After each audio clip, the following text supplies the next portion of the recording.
¿Y cómo se responde? ¿A qué y cómo hacer? ¿Cómo se responde? Y yo creo que buena parte de las respuestas las vamos a encontrar con el entrevistado de hoy, porque se requiere soluciones imaginativas, pero también disruptivas, soluciones que nos planteen cosas que nos hagan pensar de un modo como no estamos acostumbrados a pensar.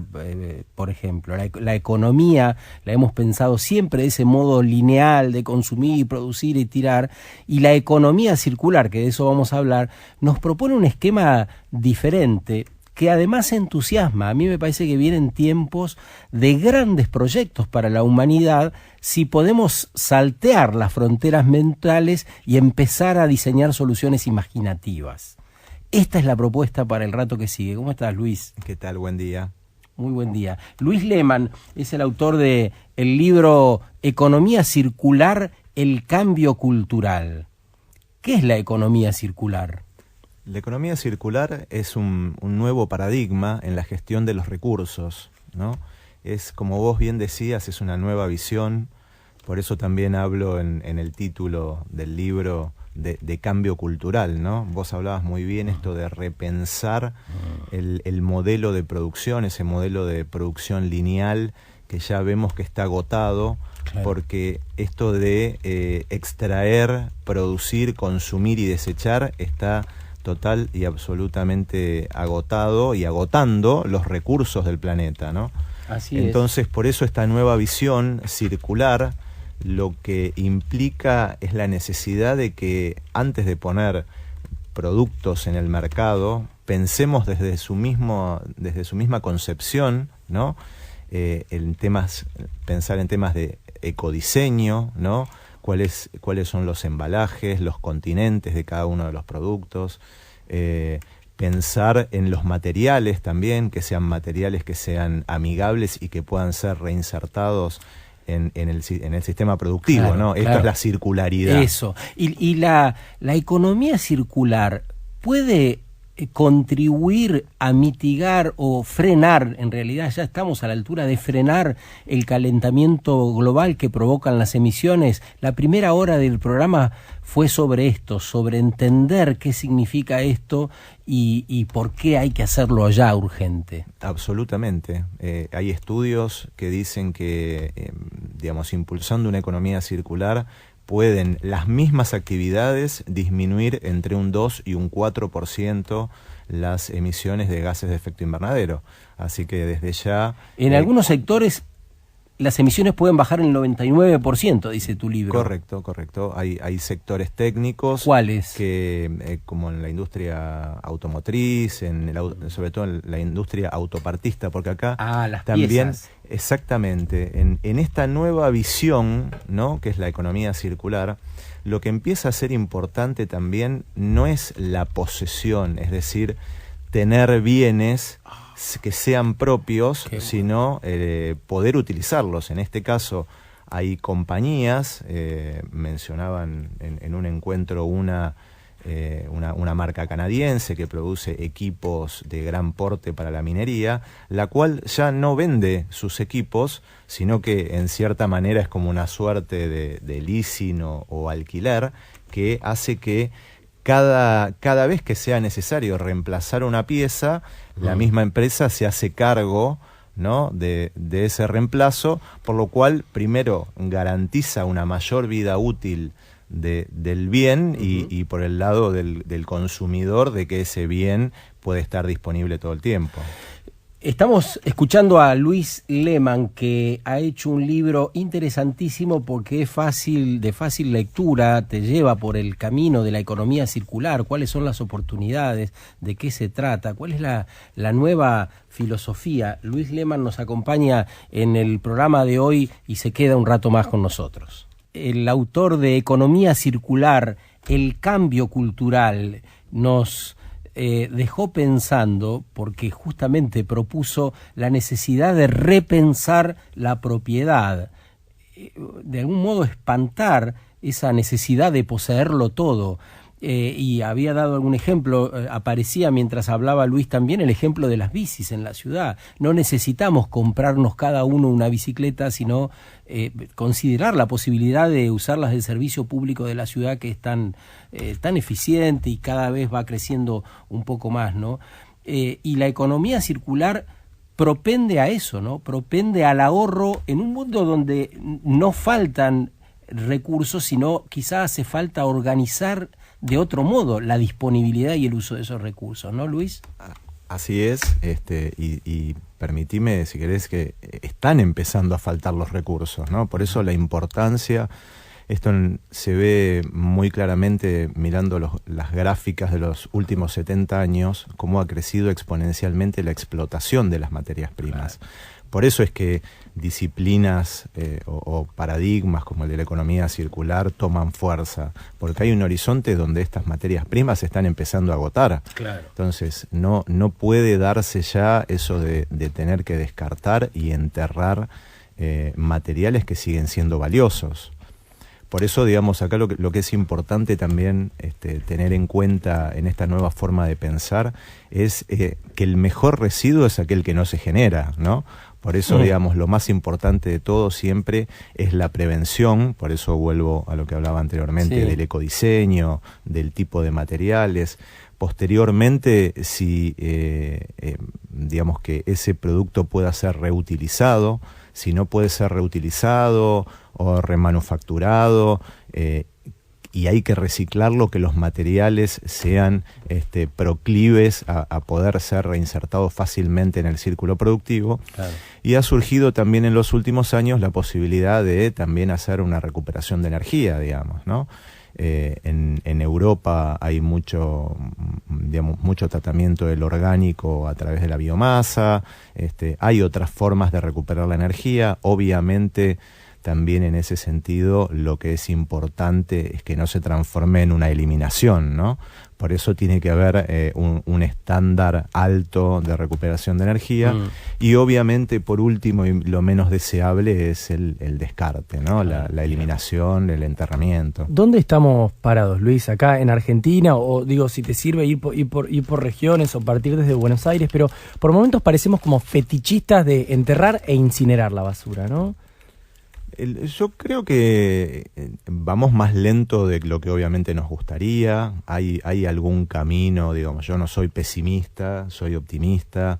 Veo que a nivel nacional hay permanentemente iniciativas, ¿no? En este sentido, lo que siempre recomiendo es que estas iniciativas, sobre todo de reciclado, que tal vez sean menos ambiciosas pero más sustentables, ¿no? Esto es decir, que puedan ser sostenidas a lo largo del tiempo. Obviamente la ciudad de Buenos Aires, por una cuestión de poderío económico, ¿no? Es la que más puede invertir. Se están recuperando muchos materiales. Se ha logrado en los últimos 6-7 años evitar que más del 50% de los residuos terminen en enterramiento. Obviamente en esa sintonía son las grandes ciudades, ¿no? Siempre ligado, obviamente es necesario mayor recurso para lograr una recuperación de los materiales, tanto para la gestión propiamente dicha como para sostener las campañas de concientización, ¿no? Y acá otro de los puntos neurálgicos, ¿no? Obviamente que hay que tener un sistema técnico preparado, pero también hay que tener la cabeza lista. Claro. Y esto está empíricamente demostrado, de que cuando las campañas de concientización afloja la recuperación. Hablando de concientización y de la intervención de las personas, escuchemos a oyentes. Mi nombre es Tomás y creo que se puede vivir con más armonía en este mundo, tomando conciencia básicamente de los errores cometidos en el pasado y que seguimos perpetuando, y teniendo autocrítica, teniendo sinceridad y trabajando juntos. Yo soy Juan, creo que se puede vivir en mejor armonía, pero creo que hay un sector del mundo que se maneja una pobreza impresionante, que no se le puede pedir nada. Entonces, y que son millones y millones de personas que, bueno, que no se les puede pedir hoy que se concienticen en todo esto, teniendo hambre, como dice en parte del documental. Entonces, por ahí primero hay que solucionar un poco la igualdad para que haya un poco más de conciencia, de educación y demás. ¿Cómo es esa ecuación, Luis? La que plantea Juan, el oyente del final. Habla de que con los pobres, no sé si lo llegaste a escuchar bien. Sí, la verdad que, bueno, obviamente los más desprotegidos en términos económicos también son los más desprotegidos en términos ambientales, ¿no? Obviamente su línea de necesidades pasa por las necesidades básicas, y por lo cual el ambiente termina quedando en un segundo lugar, ¿no? Lamentablemente es un círculo vicioso. Y será así, porque yo digo, ¿quién tiene más conciencia? ¿Una señora que vive en la villa con el agua podrida de la cloaca al aire libre, o un señor industrial que contamina el riachuelo? Me da la impresión que de algún modo ese pensamiento es subestimar a las clases más postergadas, porque yo creo que está también en cada uno de ellos la idea y la necesidad de que sus hijos crezcan en un ambiente sano. Me da la impresión que con el paso del tiempo cada vez hay mayor conciencia en esos sectores y no están tan alejados. Digamos, el trabajo, la vivienda digna, todo hace al mejor ambiente, ¿no? Me parece que desde ahí se entiende eso. Sí, totalmente de acuerdo. Pero bueno, la verdad sí, te repito, creo que pierden a veces en esto de tal vez tener algunas necesidades básicas insatisfechas, digo, tanto como la alimentación, la vivienda, terminan no siendo prioritarias frente a otras demandas ambientales, como puede ser cloaca y recolección de residuos, servicios sanitarios, digamos, ¿no? ¿Tenés algunos oyentes, Juan? Habían estado llamando y queremos darle participación, porque nos parece que forman parte, por supuesto, de esta conversación. Nos han quedado mensajes de la entrevista que tuvimos con la directora nacional de Cambio Climático, sí, que también está, claro, que vinculadísimo. Sí, sí, sí. Silvia se llama, dice: felicitaciones por las preguntas que realizaron a la directora. ¿Hay científicos que dan mejores propuestas para tan importante tema? Pregunta. Hay que atacar el problema desde todos los frentes. ¿Por qué no utilizar camiones creados aquí? ¿Por qué no hacer cumplir la ley de bosques? En 4 años, ¿qué campañas hicieron para la plantación de árboles? Y después, por otra parte, dice, obviamente que hay que no avanza la emisión de gases por el cierre de industrias y fábricas. Entonces, si nos felicitan por eso, eso es grave, dice.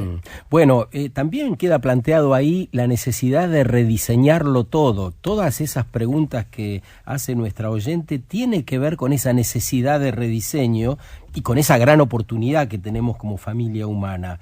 Hablábamos recién de los sectores más postergados. La economía circular ¿podría garantizar nuevos empleos? Sí. ¿De qué modo? ¿Dónde están esos empleos? ¿Dónde estarían esos empleos? Bueno, la verdad que hay muchos sectores, entre ellos obviamente todo lo que tiene que ver con lo ambiental, el tratamiento de los residuos, el transporte, la recuperación propiamente, es decir, en el proceso de reciclado propiamente dicho, en todo lo que tiene que ver con la reparación, ¿no? Hoy la verdad que tal vez una tostadora es más fácil tirarla, pero se podría reparar. Hay países del mundo que están incluso tratando de eliminar los impuestos, el IVA a las reparaciones para fomentar. Hay muchos sectores que se verían beneficiados. De hecho, te cuento que en un informe de la Unión Europea del año 2014, ellos estimaron que si Europa impulsaba la economía circular, se iban a generar desde el 2014 al 2030 580.000 empleos, y ellos han hecho una revisión de las metas de la economía circular en el año 2018, el año pasado, y llegaron a la conclusión de que se habían creado 320.000 empleos, es decir, en solo 4 años se había superado la mitad de la meta propuesta para el 2030. Está claro que la base de la economía circular tiene que ver con una gestión diferenciada de los residuos, ¿no? Con el reciclado y demás. Cuando vos ves el modo en que se hace la recolección de residuos para reciclar en Buenos Aires, ¿qué pensás? Recuerdo a los oyentes inadvertidos o que no están viviendo en Buenos Aires que las personas van tirando de un carro con sus hijos a cuesta a veces y sin la protección adecuada. ¿Qué te genera eso a vos? Porque se me ocurre que hay una gran contradicción entre estas cosas que estamos hablando de un mundo nuevo y ese oprobio, ¿no? No, totalmente, y te diría, es una de las cosas que uno con normativa tendría que intentar cambiar, ¿no? Normalizar el tema de lo que es la recuperación de los materiales. Yo creo que hay un componente, obviamente, que tiene que ver con lo normativo y que tiene que ver con el Estado, pero también hay otro componente que tiene que ver con el vecino, el ciudadano, el usuario, ¿no? Hay ese componente voluntario, donde yo, por ejemplo, muchos intendentes me preguntan, bueno, ¿cómo hago yo para comenzar con un proceso de reciclado, digamos, de separación en origen? Y yo les digo, bueno, no cometan el error de un día para el otro implementar un sistema de recolección diferencial, primero porque van a duplicar el costo de la recolección, que es tal vez lo más caro. Y lo que propongo es que empiecen con puntos verdes, en puntos de alto tránsito, donde la gente se acerque voluntariamente con sus residuos, ¿no? Esto la verdad que está demostrado, tiene buenos resultados, y a medida que van mejorando y van aumentando las cantidades, se puede abrir a otro tipo de situaciones. En ese caso, pienso, por ejemplo, en el partido de Pilar, ¿no?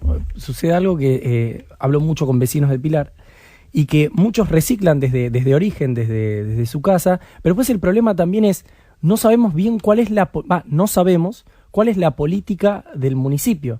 O sea, saben que sacan las bolsas, pero después no saben qué pasa. Y eso también los hace dudar mucho en su acción, ¿no? Es como, bueno, ¿qué hago? ¿Pero sigo reciclando o no sigo reciclando? Y mismo, a través de la cuenta de Sábado Verde, nos llegan un montón de preguntas aquí mismo en la ciudad. Es como, yo separo, pero después me parece que el encargado del edificio, no por criminalizar al encargado, sino por la simple acción de sacar la basura, cuando la saca, creo que va a parar todo al mismo lugar, nos preguntan. Y entonces ahí es donde se complejiza, ¿no? Donde tal vez cuando aparece como ese interés que hablas de acercarse, de empezar con la acción, y después se empieza como a perder o entra la duda. Sí, desde ya hay un componente de comunicación, ¿no? También, de que esto tiene Clave, que ser muy claro, clave, ¿no? Y obviamente, bueno, hay realidades como tal vez puede ser la ciudad de Buenos Aires, que tiene una densidad, ¿no? Que por lo general cada vecino, se podría decir que dentro de 2-3 cuadras tiene un contenedor para depositar él mismo si tiene dudas respecto de está bueno lo que está diciendo, encargado, está bastante donde bueno. uno lo puede acercar. Distinto es también en lugares que son suburbanos, ¿no? Ahí las distancias obviamente son mayores. Tal vez no tendría sentido un sistema de recolección de materiales, por lo menos en todos lados. Sí, esto que te decía, tal vez colocar estaciones a cada X cantidad de cuadras, donde los vecinos voluntariamente pudieran acercar. Por otro lado, también en todo lo que es grandes generadores está la obligación y en esto como grandes generadores están tanto los comerciales como los residenciales. En este caso los barrios privados tienen la obligación de separar y de entregar a una cooperativa o algún lugar. ¿Por ley es esto? Sí. La ley de la provincia de Buenos Aires, la 13.592, después hay distintas resoluciones al respecto, que al mismo tiempo el que le recibe le tiene que entregar un certificado para que demuestre que han sido correctamente gestionados, ¿no? Luis Lehmann, estás escuchando ahora en este tramo del programa, está vinculado a la gestión pública, al ambiente, es impulsor de la economía circular y ha sacado un libro ahora que habla sobre esto. En Bolivia, hace años que ya reciclan llantas, abarcas, sogas, ¿no? Los reencauchutadores le dan una nueva vida a las llantas. Y nosotros hemos entrado dentro de esa economía circular a comprarles ese residuo, picamos y con tecnología hacemos parques infantiles y gimnasios. ¿Qué se puede hacer con las cubiertas? Porque algunas personas hablan también, y que en la Argentina hace falta tanta ruta y tanta obra de infraestructura en ese sentido, ¿sirven para poner como componentes en el asfalto, por ejemplo, en las rutas? Sí, de hecho hay estudios del INTI, ¿no? Que es el que se ocupa de estos temas técnicos, que dicen que una determinada cantidad de este material puede ser incluido. Incluso te diría que particularmente con el tema de los neumáticos, ¿no? Que durante muchísimos años han terminado a la vera de las rutas, obviamente en basurales, con digamos, la gravedad que digamos, ocupa mucho más espacio al no poder ser compactado, retienen agua. Pero bueno, hay hoy actualmente en el marco de las plantas que tiene el SEAMSE, hay una planta bastante grande que está recibiendo residuos de muchas municipalidades, y sé que hay propuestas de crear otros centros, ¿no? El tema de los neumáticos, como el problema en general del reciclado, es que por lo general la industria recicladora, porque uno lo que hace en su casa es separar, no recicla, claro, ¿no? Recicla la industria recicladora, es la concentración en el área metropolitana, digamos. Esta es una de las barreras más grandes que tenemos para la recuperación de materiales a nivel nacional. Mira, te queremos escuchar un proyecto de alguien que recicla neumáticos. Los neumáticos fuera de uso los conseguimos desde una planta recicladora de neumáticos con la que trabajamos directamente, pero todos los días nos contactan particulares y empresas de logística contándonos que no saben qué hacer con sus neumáticos fuera de uso, y claramente entendemos que no estamos solucionando el problema y que queda mucho por hacer, pero estamos aportando nuestro granito de arena. El precio de nuestras zapatillas es accesible, está en un rango medio.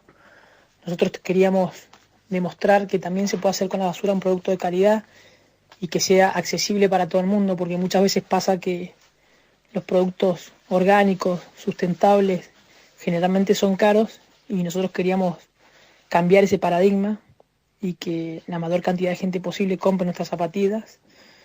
Y bueno, hemos logrado un precio bastante accesible.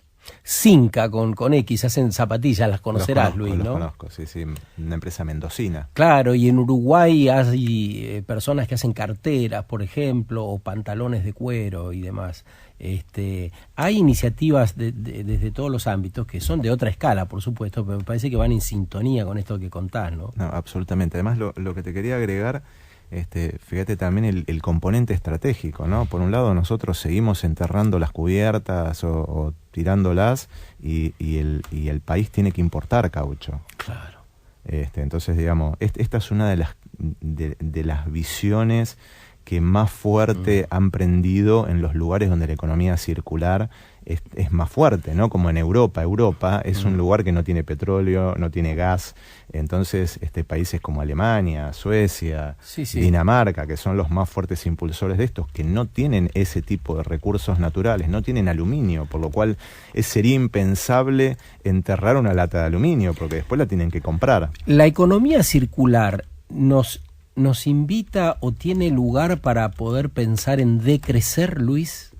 No, al contrario, lo que aspira la economía circular es a eficientizar los procesos que permitan generar otro tipo de situaciones, ¿no? Como hablábamos, vos citabas generar nuevos empleos. Claro. ¿Y por qué se llama economía circular y no modelo circular de producción? Porque en el fondo lo que termina demostrando es que hay un beneficio, es decir, hacer las cosas bien, ser amigables con el medio ambiente, permite ganar dinero. Por eso hay una economía circular. Pensando juntos, ¿no?, en este tramo acá en la radio pública de la ciudad, sabemos últimamente por estudios dados por la ONU, el IPCC, como este último estudio que nos sacudió bastante, ya veníamos con por ejemplo, la Cumbre de París y demás, y otras tantas, sexta ola de extinción masiva, ¿no? Aumento de la temperatura en 15 años, se pudre todo, hablando mal y pronto. La economía circular, ¿qué rol puede jugar? ¿Qué rol puede ocupar? Yo creo que puede ocupar un rol central. Por eso es cada vez más fuerte esta tendencia. Por eso es imprescindible que haya apoyo del Estado. Yo lo planteo en el libro, ¿no? Y cuando hablo del Estado no hablo solamente del Poder Ejecutivo, sino que hablo del Poder Ejecutivo, del Poder Legislativo. Sabemos también que el tema de los recursos naturales es algo que compete a las provincias, por eso también hay un órgano donde se reúnen todas las provincias, que es el COFEMA, que tienen que, digamos, ya no tiene sentido discutir en función de esto que vos comentabas, si hay que ir hacia modelos más sustentables como la economía circular. Estamos yendo, entonces me parece que el involucramiento de los distintos niveles del Estado es fundamental. Por eso también en el libro lo que planteo es que tenemos que tener una ley de economía circular y cambio climático. Probablemente no sea una sola ley, sino que sea un paquete de leyes, pero digo, tenemos que generar más normativa ambiental. La ley de residuos es del año 2004, claro. Va a cumplir ahora 15 años y no ha cumplido prácticamente ninguno de sus objetivos. Hay que cambiar también la ley de residuos peligrosos. No hay responsabilidad extendida del productor. Claro. Después de 20 años de discutirlo, claro. Todos los países de América Latina la tienen, Chile, Uruguay, Brasil, y nosotros no podemos tener una. Hay un montón de residuos como el RAE, los residuos electrónicos, que no tienen normativa, por lo cual digo, tal vez es el momento de sentarse a discutir estos temas, lograr consensos, pero lo más pronto posible. Hacerlo. ¿Qué tan urgente es empezar a cambiarlo, Luis? Yo creo que es ya. Luis Lehmann, aquí en la radio pública de la ciudad. Seguimos acá en la parte final con Luis Lehmann. Hablamos de economía circular, pretendemos acercarnos a ella porque hace falta que lo hagamos y que lo hagamos ya. Parte de lo que pensábamos, estábamos como empezando a tejer es, bueno, teniendo en cuenta el momento en el que estamos y el avance tecnológico que hay y la posibilidad también que tiene Latinoamérica y el Caribe para lanzarse en esta robotlución, ¿no? Como a veces la llaman. ¿Puede la economía circular tomar estos recursos, la inteligencia artificial, este avance para producir más rápido un cambio? Desde ya la innovación es uno de los pilares de la economía circular. Entonces todo lo que tenga que ver con inteligencia artificial, big data, todo el tema de las aplicaciones, ¿no? Las aplicaciones también es una forma de economía compartida y colaborativa, ¿no? Por lo cual esto es 100% compatible y va en dirección hacia la economía circular. Por lo cual te reafirmo de que la innovación es central y creo que puede aportar muchísimo en dirección hacia una economía circular que mejore las condiciones de vida y el ambiente. Porque mismo en algún momento nombramos o pasamos en esta conversación sobre la necesidad también de poder reparar, ¿no? Como cambiar la cadena y también poder reparar las cosas, no que su ciclo de vida termine ya. Y a su vez pensaba, bueno, también son producidas de modo que para cambiar una pieza, por ejemplo, de un teléfono, siempre lo recomendable es comprarte uno nuevo, ¿no? Te va a salir más caro, vas a seguir teniendo deficiencia. Claro, con un montón de productos. Entonces, también hay que repensarnos desde la producción en ese sentido. De hecho, la obsolescencia programada, ¿no? Es una de las obstáculos o barreras que tiene que enfrentar la economía circular. Vos comentabas bien el caso de los teléfonos celulares. Yo te diría que, aunque no se te rompa nada ni tengas que cambiar ninguna pieza, dentro de 2-3 años por una cuestión de software, el teléfono no te va a servir más, por lo cual lo vas a tener que cambiar. Entonces, digamos, también esa es una de las cosas que hay que rever y repensar, ¿no?